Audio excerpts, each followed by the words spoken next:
the Lok Sabha that the government will try to implement the Nari Shakti Vandan Act by the time of the 2029 general election. He was responding to demands from the opposition that the 33% reservation for women in Lok Sabha and state assemblies be implemented forthwith for the 2024 election itself. Explaining why that is legally and constitutionally impossible, Amit Shah said this. हालांकि बहुत मुझे अच्छा लगा, सबको मैंने सुना है, सबने समर्थन करने का अपने भाषणों के अंदर वादा किया है, परंतु सोशल मीडिया में कुछ लोग भूमिका बना रहे हैं कि भाई इस विधेयक को इसलिए समर्थन न करो कि इसमें डिलिमिटेशन कमीशन का है और अभी के चुनाव में नहीं होगा।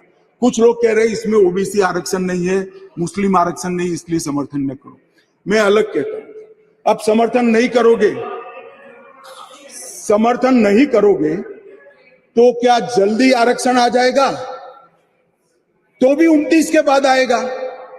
समर्थन कर दो, गारंटी हो गई, फिर जो सरकार आएगी उसमें जो बदलाव करेगी वो भी होगा। एक बार श्री गणेश तो करो, गणेश चतुर्थी के दिन ये संविधान संशोधन विधेयक आया। ಮನೆ ಬಾಡಿಗೆಗೆ ಕೊಡಬೇಕು, ಇವನ್ ನೋಡಿದ್ರೆ ಇನ್ನೂ ಕೂಡ ಬ್ರೋಕರ್ ಹಿಂದೆ ಬಿದ್ದಿದ್ದಾನೆ. ಆದ್ರೆ ನಾನು ನೋ ಬ್ರೋಕರ್ ನಲ್ಲಿ ಬ್ರೋಕರ್ ಇಲ್ಲದೆ ಒಬ್ಬ ಒಳ್ಳೆ ಟೆನೆಂಟ್ ಹುಡುಕೊಂಡೆ. ಮನೆ ಬಾಡಿಗೆಗೆ ಕೊಡಬೇಕಾ? ನೋ ಬ್ರೋಕರ್ ನಲ್ಲಿ ಫ್ರೀ ಆಗಿ ಮನೆ ಲಿಸ್ಟ್ ಮಾಡಿ. ಬ್ರೋಕರೇಜ್ ಯಾಕೆ? ನೋ ಬ್ರೋಕರ್ ಇದೆ ಅಲ್ಲ. शोरूम में मैट्रेस को आप करते हैं 2 मिनट ट्राई और कर लेते हैं बाय। मैं पूछता हूं व्हाई? वेकफिट से अपने मैट्रेस को करो बाय 100 डेज के। So is Amit Shah right, or is the Modi government making excuses for not implementing it immediately? Did they bring it up only as sop to women voters for the 2024 election to be forgotten after that narrow purpose is solved? Or was it another diversionary tactic as the opposition is alleging? Is the Modi government serious on women's reservation? So to answer all these questions and more, I'm going to turn to B.V. Rao, our editor. Sir, welcome to the show. First things first, is Amit Shah right when he says the constitution does not allow the quota to be implemented for the 2024 election? Yeah, some might say that the devil is quoting from the scriptures. But yes, Amit Shah is right. Reservation cannot be implemented for the upcoming Lok Sabha elections for one simple constitutional reason. It is the government's job to make laws for reservations of seats through parliament. But once that is done, the government passes the baton to the Delimitation Commission to implement the reservation. It is the constitutionally mandated job of this Delimitation Commission, not the government, mind you, to decide which one-third of the Lok Sabha seats will be reserved for women and how they will rotate in subsequent elections. Right? So yes, the short answer is Amit Shah is right. So sir, what do you think is the road ahead now? See, it's simple. Everything is mandated in the constitution. The government's duty is now to appoint the Delimitation Commission to take the reservation process forward. Once the commission is set up, the process can take up to 3 to 4 years. That is why this act cannot be implemented immediately. People might want it, but it is not possible. The constitution doesn't allow it. The opposition parties also know this, but it is politically expedient for them to plant a doubt in people's mind that Modi government has no intention actually of implementing the policy. That is politics. They're entitled to their politics in this. This is more a ploy. This is not a ploy, or let me rephrase that. The opposition says that this is a ploy by Modi to woo women voters for the 2024 election. Well, as I said, they're entitled to their political grandstanding, but that is what it is. Okay. So, sir, from what you are saying, I gather that the next Lok Sabha, the 18th, will not see 180 women members. But will the 19th Lok Sabha, the one that will come into force in 2029, see the full force of the women?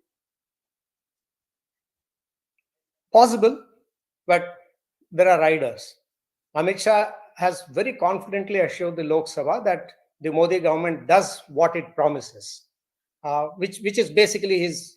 That's a kind of a promise that in 2029 general election, the parliament would be ready to for the intake of many more women. Mind you, in 2029, if delimitation exercise which has been stalled for 50 years, that takes place, it might not be just 180 women in parliament, because the parliament itself will grow from 543 to maybe 800. So it depends on what will be the size of the Lok Sabha for the 2029 election. And depending upon that, 1/3 of it will be for women in the parliament. So 2029 parliament might actually see many, many more women than 180, which is what it is if the parliament remains at 543. So I refer to some riders and impediments. So to explain to you what those impediments are, a brief background is necessary. In 2021, sorry, this is going to be a long answer, by the way, Afrin. Yes, Try sir. not Go to on, sleep. please. Yeah, in 2001, Parliament passed the 84th Amendment Act. This act had two important elements to it. Element one is that it mandated that the process of delimitation would not be taken up till 2026. Delimitation, just for our understanding, delimitation is the periodic process of readjusting boundaries of the Lok Sabha and Assembly constituencies. In effect, what this element of the 84th Amendment in effect said was that it froze the parliamentary seats at 543 till 2026. Right? Now, readjustment or delimitation is umbilically linked to the decadal census, because the changes are made based on the demography, the change in population, how the populations are moving, migration, all this comes into effect. So delimitation is tied by its umbilical cord to census. Now that leads us to the second important element of the 84th Amendment. That amendment clearly said that delimitation shall happen only, pay attention to this, only after the first census of India that is conducted after the year 2026. So all the census that's been conducted now will not be of use. A fresh census has to be conducted after 2026. The first census that is conducted after 2026 will be the one which will be the basis for delimitation in year 2026 or later. Right? That's understood? Right, so sir. only a census done after 2026 will bring delimitation out of its suspended animation, so to say. Right. So it is this constitutional mandate that is casting doubts on Amit Shah's assurance of effecting the quota in 2029. So yeah, that's what it is. That's where the doubts have arisen. Right, sir. So, okay, I get it that 2024 is ruled out. But what some people are saying that even 2029 is not possible. Actually, Yogendra Yadav has said it is not possible till 2039. So, what is the reasoning there, sir?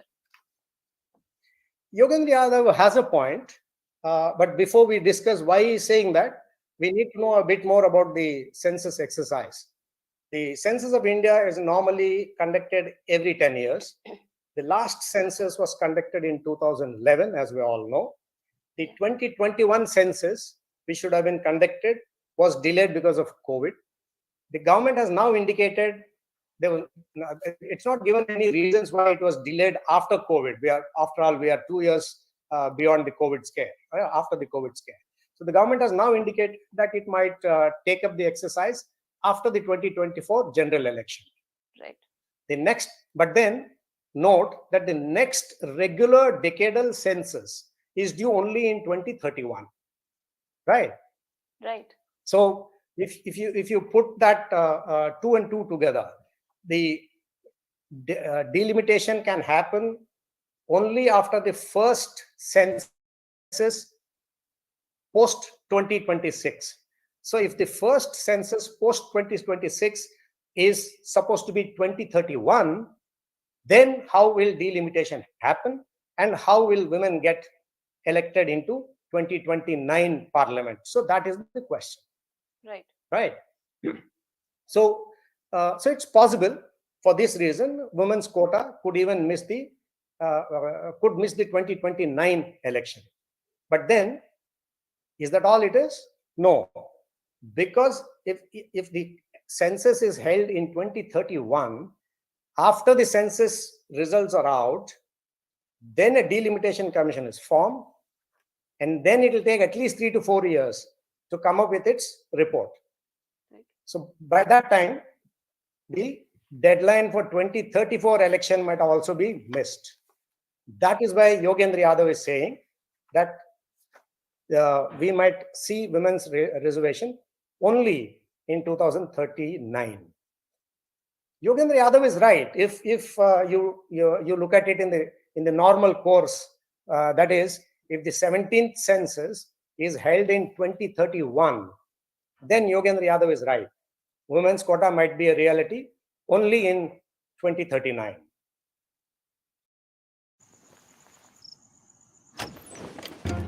अगर सालों बाद भी आपको Himachal trip करना है, middle age में मोहल्ले के बच्चों को बैडमिंटन में हराना है, तो आज सही मैट्रेस में इन्वेस्ट करना पड़ेगा, क्योंकि great sleep is great for health. Try Duraflex, scientifically tested and doctor recommended mattresses that give you not just 8 hours of sleep but great hours of sleep. Duraflex, great sleep, great health.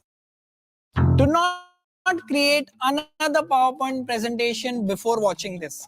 If you spend more than 3 hours making soulless presentations like this that bore your bosses and colleagues, instead of making easy to understand and visual presentations like this, which aren't as hard to make, my friend, and only take 30 minutes, then I highly recommend you to reserve a spot in my speedy 3-hour live PowerPoint workshop.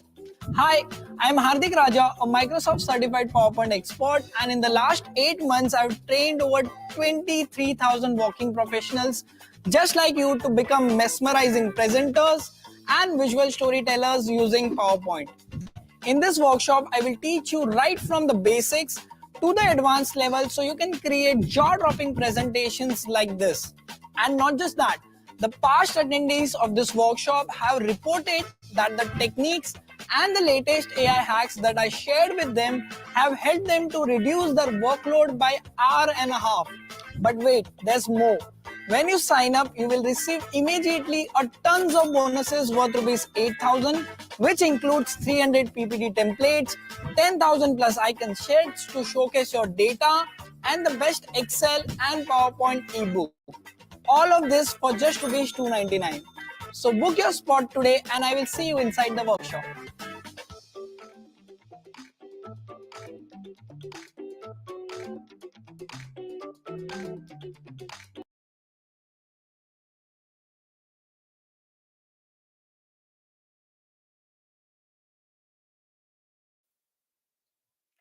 Right, sir.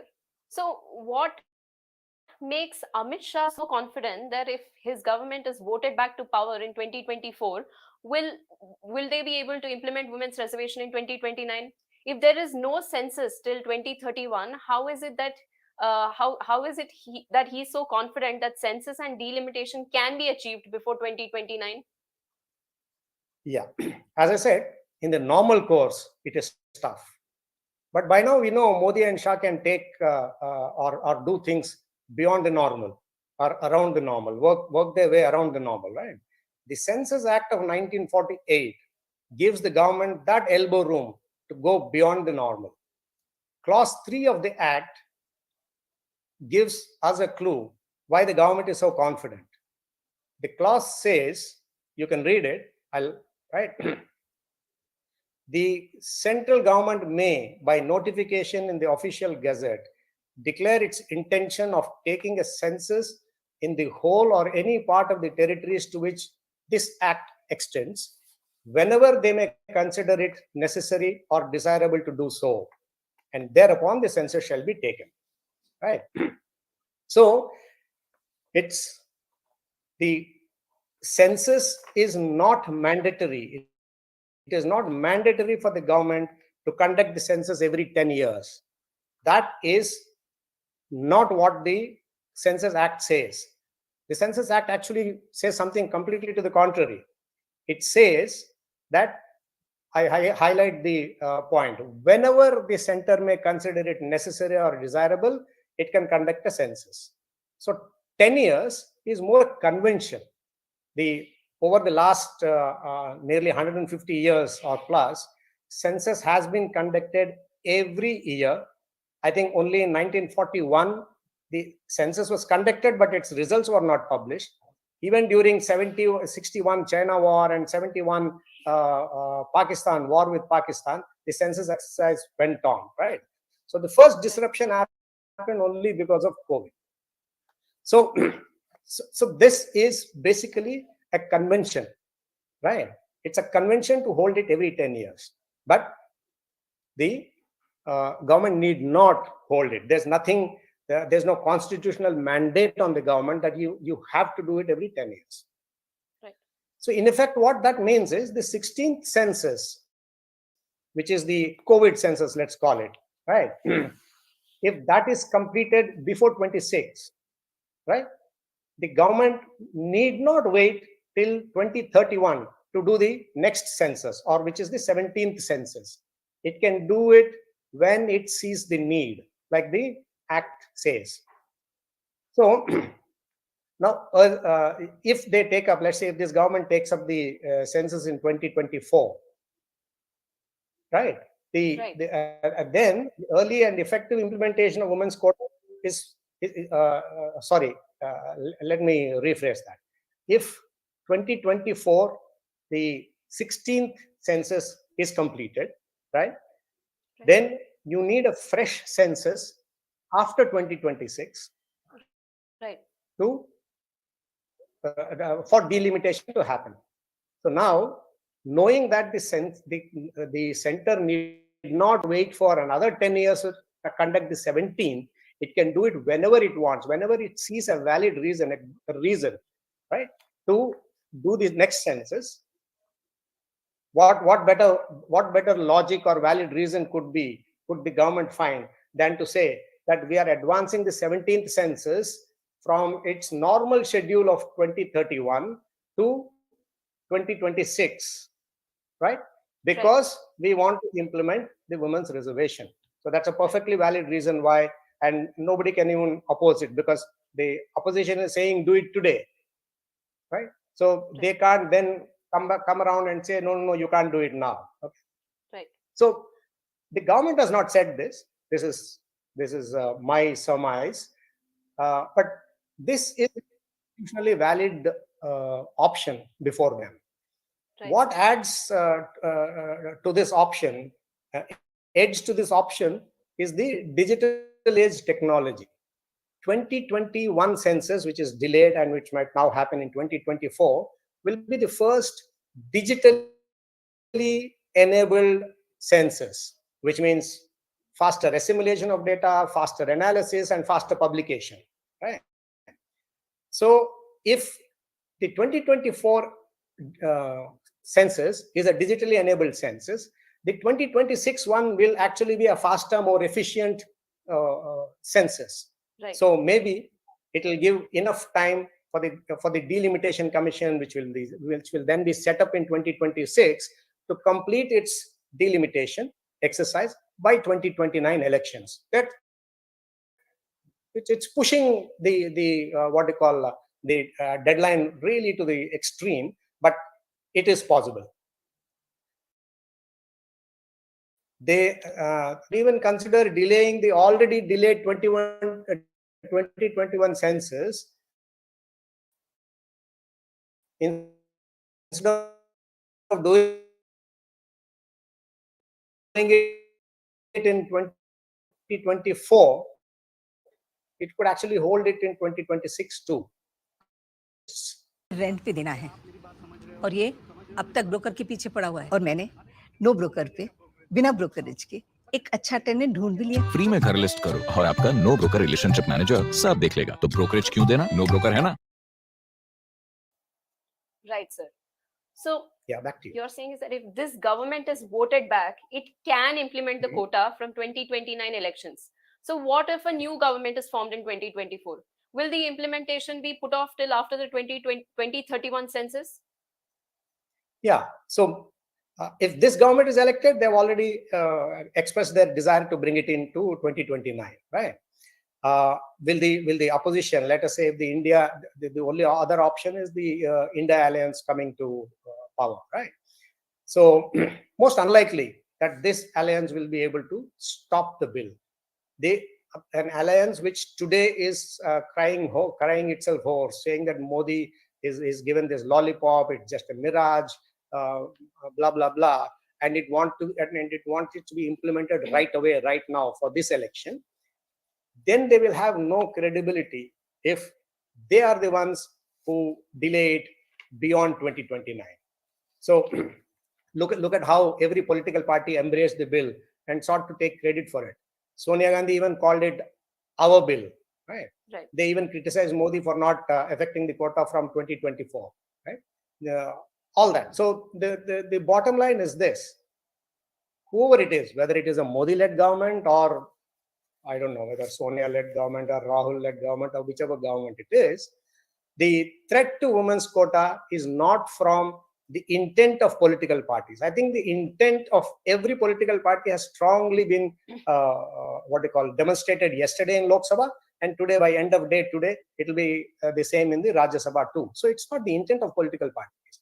Right. There's one bigger risk to women's quota, and that is from the delimitation exercise itself.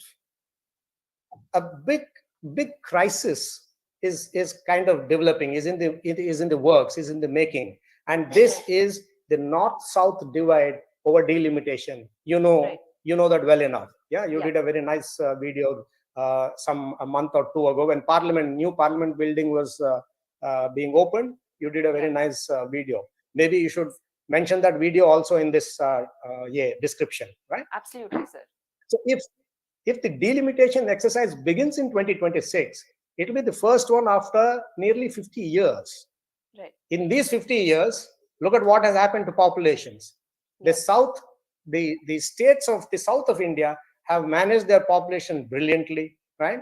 Whereas most northern states in the north of India have miserably failed in population control. Yeah. So the political equation or the political heft of the parties or the states in the north, which send the south sends, I think, about 129 seats out of 143. I think the north might have maybe 70 to 80%, if not more. I'm sorry, I don't have the exact figures, but the political equation of political heft is already skewed. And this if we were to follow only the population model for delimitation in 2026, that will skew it way beyond shape, right? So UP and Bihar alone could have nearly 220 seats or something, or even more, right? So I think that is the problem. If there is no formula, a political formula that is found to implement this delimitation in 2026 before the 2029 election, all this could end up in a court of law, and there you know what happens. It can take forever. Right. So that is the more real threat to the women reservation quota being implemented than the intent of political parties. The intent of political parties, I think we can say, in spite of all the political noise and blaming each other and all that happens, that intent has been very, very strongly demonstrated in Parliament. So if delimitation solution is found to the satisfaction of the states of the South India and even Maharashtra, actually, if that is done, then there is no threat to women's reservation being implemented in 2029. So that's it. Right, sir. So it looks like it's a step-by-step process that the government has to figure out how to go about this. The announcement has been done, but it's like the ball is in their court and they have to formulate a strategy to go about it, sir. This is not a chimera. This is not a mirage. This is a constitutional statute. Right. Every party is now bound by this. That is the significance of what is happening in Parliament, what happened yesterday and what is happening in Rajya Sabha today. So no escaping from the women's quota bill. Right. Thank you, Afrin. Thank you so much, sir. Thank you for talking to us. Thank It was you. very Bye-bye. insightful. This is Afrin Hussain, and you are watching India Today.